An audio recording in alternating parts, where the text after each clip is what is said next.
Hello, friends. This is Dave Hurwitz, executive editor at ClassicsToday.com, here with the collected works. There they are, of John Adams. He pops in on the top of the box. The rest of this is stuff like what's in it. And actually, I could just read the back of the box and I could tell you what's in it. You know, he's a wonderful composer. Let's not kid ourselves. John Adams is one of the handful of truly great composers alive whose work has enjoyed tremendous performance opportunities and popularity even. I mean, as far as anything in the classical music world is popular. He has a wonderful individual style which has evolved from his minimalist roots, pieces like Shaker Loops, to his latest, far more complicated, at least harmonically, and dense and contrapuntal and intriguing idiom. And now he's a completely free spirit, able to write exactly as he pleases, what he pleases, and you can trace his development very, very clearly as you go through the stuff that's in this box, which has, does it say how many CDs it has? No, let's say, I don't know. Well, it doesn't actually. 40 discs, 39 CDs, and 1 Blu-ray. That's quite a legacy, a wonderful legacy for a magnificent composer. And really all that I need to do, aside from recommending this very strongly, if you're interested in contemporary music, 20th century classical music, is to tell you what's inside. Now, there are some hits and misses. Not everything he's done is equally wonderful. So let us assume I can get the top of the box off. Here we go. Wish me luck. It's coming out. Okay, hold it. Hold it. Let's do it this way. Ooh, that was clever. Okay, box is off. See you, John.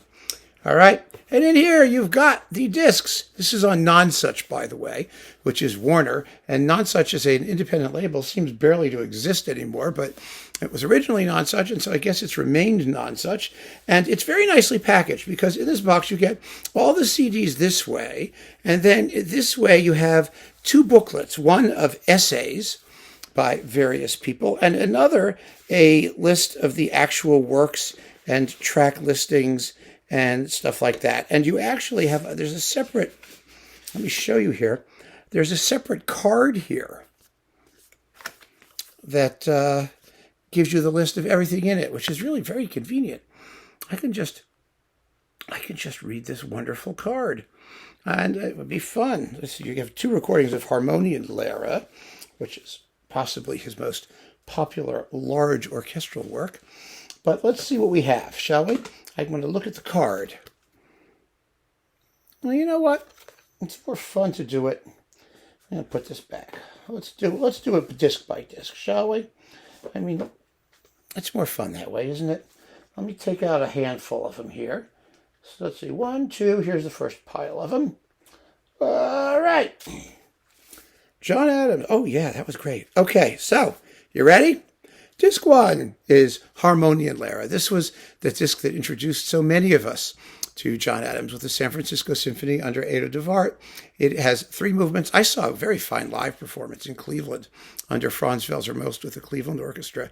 It really is a beautiful work. It's really a 3-movement symphony, which, as I once said in a program note I wrote about it, that for various postmodern reasons, he didn't call a symphony, but that's what it is. Instead, it has titles. And the titles are Part 1. Well, Part 1 is Part 1. Part 2 is The Amfortas Wound. Part 3 is Meister Eckhart and Quacky. I hate titles.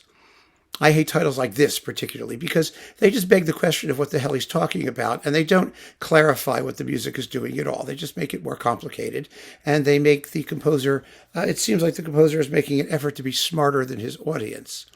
And I think it's off-putting. That's me. But the music's wonderful. And forget about the silly titles and just listen to it. So that's number 1. Number 2 is a bunch of short discs. This was a favorite. Remember this disc on Nonsuch? Oh, this is wonderful. It's got The Chairman Dances, the Foxtrot for Orchestra, taken from the Opera Nixon in China.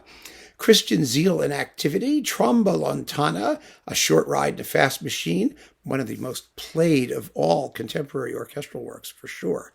I mean, really, it's a wonderful piece. and fun in 4 minutes and a few seconds long, and common tones in simple time, which is one of his minimalist works. And so that's disc 2. Discs 3 to 5 are the opera, Ixon in China. Now, this was Adams' first, and it really remains his by far his most successful opera.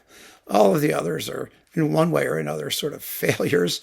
But Ixon in China is fun. I mean, it was the subject matter, the topicality of it that struck everybody. And that was so imaginatively handled by, who was it, Alice Goodman, his librettist, and John Adams' music was wonderful. It really was a landmark in the history of contemporary opera, one which would be very difficult to repeat. And indeed he didn't. In fact, I think his weakest works after Ixon in China are the operas for a variety of reasons. And there are a couple other pieces that are duds, but we'll get to those.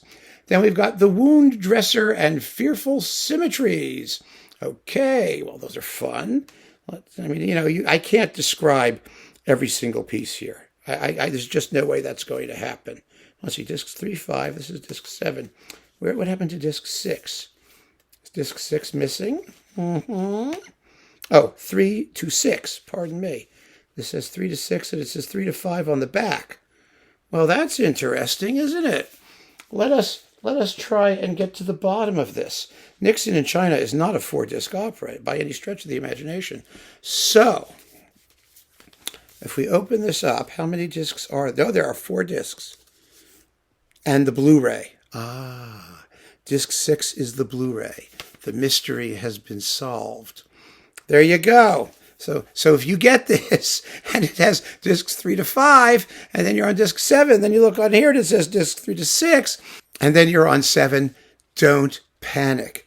I mean, it would just be too easy for them to do this, in a way that isn't terribly complicated, or that I'm going to drop and make a mess of. Okay, so that was disc 7. So that's 1 through 7. Now, disc 8, American Elegies.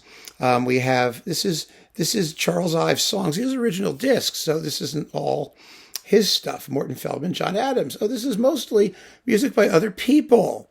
Yeah, I remember this. It's got Ives songs and The Unanswered Question with John Adams conducting the Orchestra of St. Luke's, and Morton Feldman.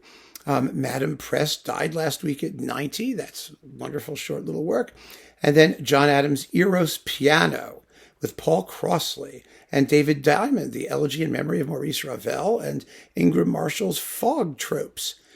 A wonderfully interesting recording. It's really kind of cool to put this in, even though it doesn't feature primarily music by John Adams, because he is involved in conducting all of the other stuff. And so that's really cool. And then we've got, let's see, what do we have? Discs 9 and 10. The Death of Klinghoffer. An abysmal, awful, offensive, ridiculous piece of music. And really, one of the problems, and this comes up more than once in Adams' work, with doing contemporary subjects, is that the memory of them is often quite raw. And there is no way that the opera is going to do justice to the subject material when it's so close in proximity to our own personal experiences. And of course, Leon Klinghoffer's family was still around and was horribly offended by this whole thing, particularly the sympathetic portrait some regarded of his murderer. And I don't want to make this a political debate about, Palestinian terrorism and what's going on in the West Bank or anything like that. I just want to look at the opera qua opera. It is a morally repugnant piece. What happened is very, very simple. An old man in a wheelchair was mercilessly murdered, dumped off of a boat. And Adams wrote an opera about it that tries to put it in context. Well, there is no context. Evil is evil, period. Exclamation point. Next subject. It was a stupid thing to write this opera. It really was. And as a sort of a sign of this thing, and Alice Goodman's libretto is really pretentious, whereas with Ixon in China, it was a little less pretentious. She's kind of well, anyway, we're not going to go there. I'm not thrilled with a lot of her writing. Here's the point. I don't know it that well, but what I've seen of it, here's the point. And I really mean this very, very sincerely. It was interesting and to try and go this route. I hope we are done with it. I really do. Music has the ability to do wonderful things, but to clarify the moral and emotional complexity of a horrific murder at the time that it happens, that it can't do. It just doesn't. And it didn't. So then let's see, we've got Do Zephyr, which is performed by John Adams. That's, a bunch of Do Zephyr-like things that I've never really enjoyed.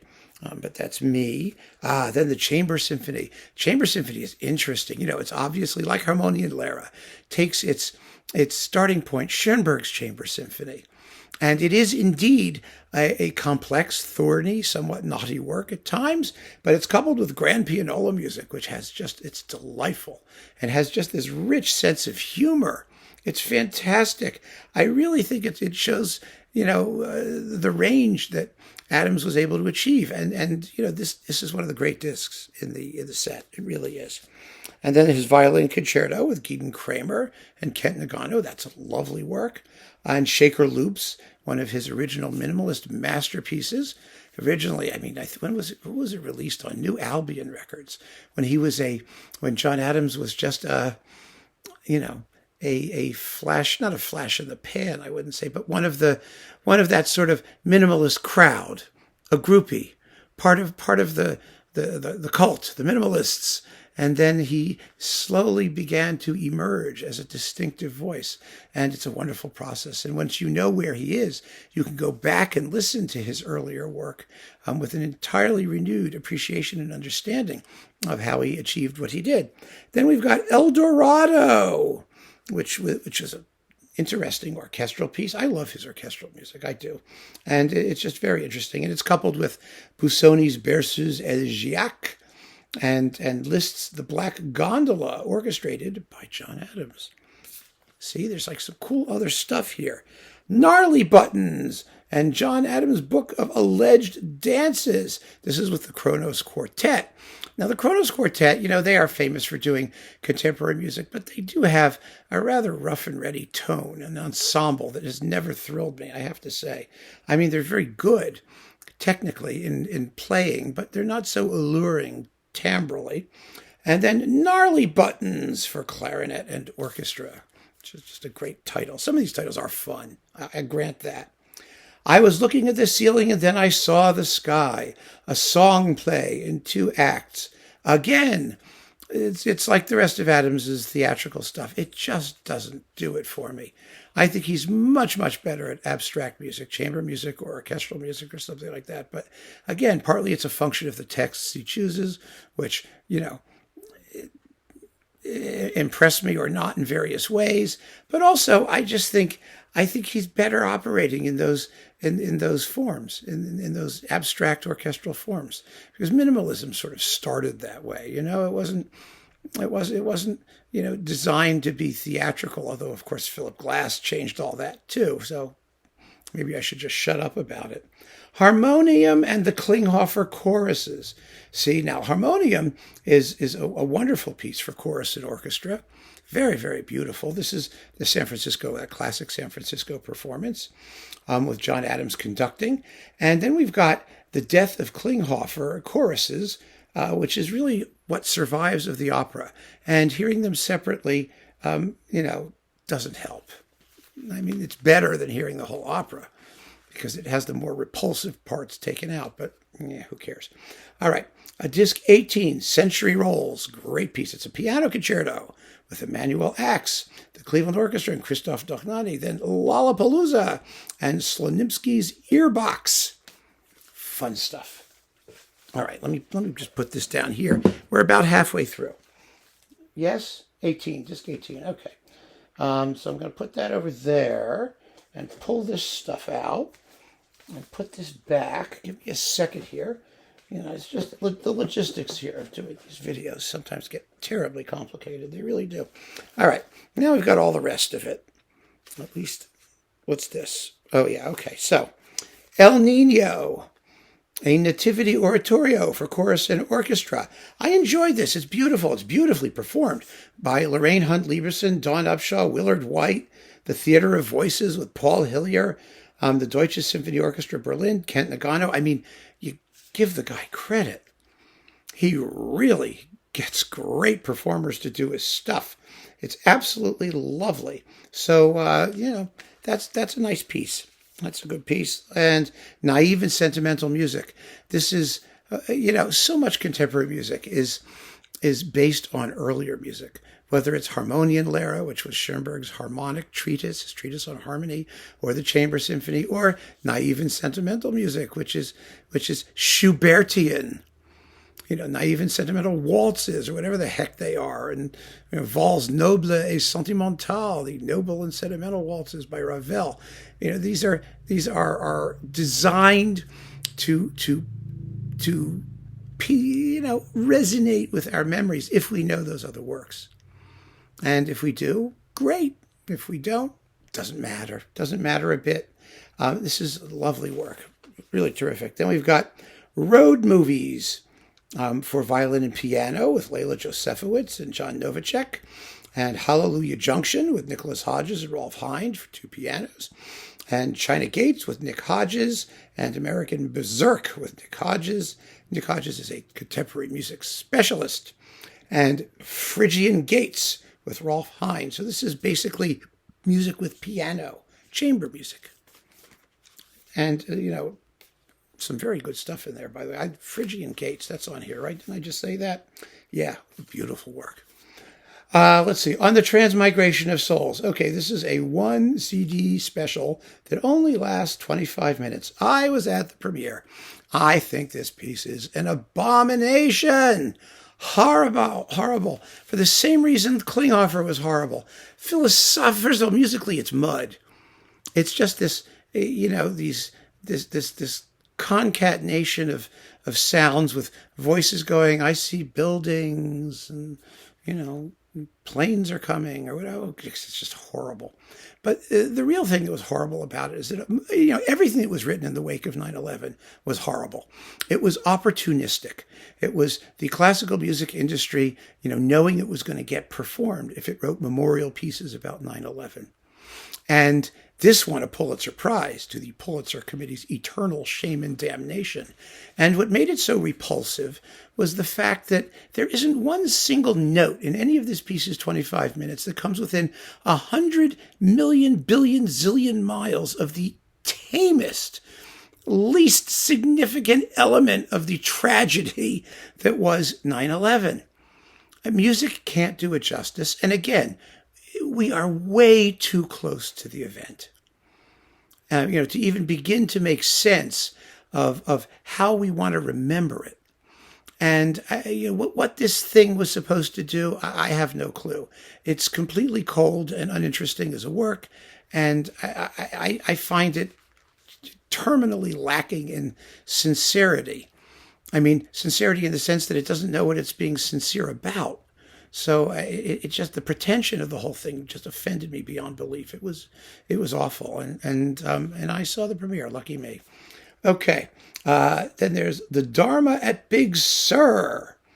Electric violin and the BBC Symphony Orchestra. So it's kind of a violin concerto type thing. Some of these discs are quite short. This one is only 26 minutes. And My Father Knew Charles Ives. Oh, this is fun. This is really fun. The movements are marked Concord, the lake, and the mountain.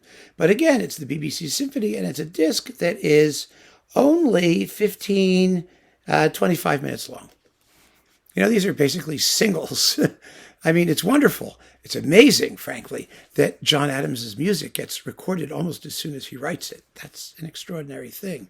But it could have been recoupled on many, many fewer CDs at a much better value to you, the listener. Then we have A Flowering Tree, the next opera, with John Adams' own libretto. It's based on Indian folk tales and poetry. This is quite a bit better than Klinghoffer, I think. It kind of reminds me, think about Holst Savitri. It has that kind of austerity a bit to it. And it's so good that this is not about something awful, like January 6th riots or the war in Ukraine. It's like, oh, here's the opera already. Had hardly started, and here's the opera. No. It allowed Adams the opportunity to just write a attractive setting of a poetic text. And that, I think, is just wonderful. I'm very, very happy with that. So there you go. It's with the LSO and a very fine cast and the Schola Cantorum de Venezuela, and it's conducted by John Adams. And let's see, what do we have here? Disc 29, the Dr. Atomic Symphony. Not one of his stronger works, in my view. It seems to me to be kind of diffuse, and the material is kind of uninteresting. And the Guide to Strange Places, well, that's a little bit more interesting. This is with the St. Louis Orchestra, St. Louis Symphony under David Robertson. Disc 29, Son of the Chamber Symphony. Cute title, isn't it? So it's another Chamber Symphony number 2, let's just say. And the first quartet with the St. Lawrence String Quartet. A lovely coupling of two very interesting late works. And let's see, what is this? The Gospel According to the Other Mary. This was a Passion Oratorio. This one I didn't like as much as El Nino. Again, I found it a little bit, I don't know. Sometimes I think the ambition is a little bit not matched by the strength of the musical material. And this was one of those. It's not a bad work. Some of you may like it better than I did. I found it just a little bit snoozy, personally. Sorry. It's with Dudamel and the LA Phil. It could be that Dudamel is, not the ideal interpreter. That's a possibility too. Then we have City Noir and the Naxophone. Yeah, isn't that interesting? The Saxophone Concerto, which are two lovely orchestral works. I just think, just get his orchestral works. You'll be in the best possible shape. And then Scheherazade 2. This was fun, a dramatic symphony for violin and orchestra with Leila Josephowitz. This is kind of a gnarly piece. It takes the Scheherazade tale and somehow transmute it into a 20th century gloss on things like, domestic violence and the subjugation and abuse of women. And I mean, not that it's saying things like that, but it sounds like it's doing things like that. It has some very dark and gnarly bits. I haven't quite assimilated this piece yet. I listened to it a couple times and I was intrigued, but not thrilled. And it could be that it just has to soak in, that I don't know it well enough yet. That's possible. It's entirely possible. And I have to come back to it. It's one of those projects I hope that I have time for before I die. And then we've got the Violin Concerto, again with Leila Josephowitz. Excellent piece. Lovely piece, beautifully written, wonderfully performed by Leila and the St. Louis Symphony and David Robertson. So that's good. And then we've got Dr. Atomic, the opera. This is a piece that interested me not a bit. I couldn't get into it. It completely bored me. And I listened to it a couple of times and just said, why am I doing this? What is this for? Again, that's my response to his theatrical music, or his music with, extended text, because a lot of his pieces have choral parts or vocal parts that are just fine. But these operas, Klinghoffer, Dr. Atomic, all right. Roll Over Beethoven, and I Still Play, and Scratch Band. So this is Roll Over Beethoven is a transcription for 2 pianos.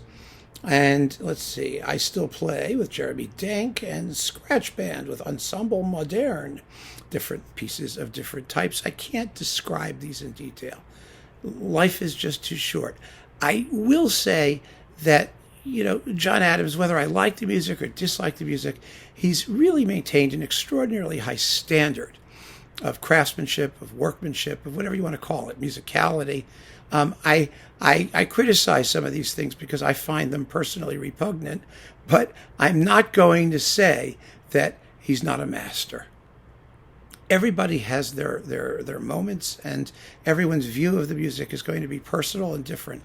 So I hope I'm not going to come across as so arrogant as to say that this is just trash. Actually, I think On the Transmigration of Souls is just trash. That I will stick my neck out for. And everything else, It's up to you, whether you agree with me or not.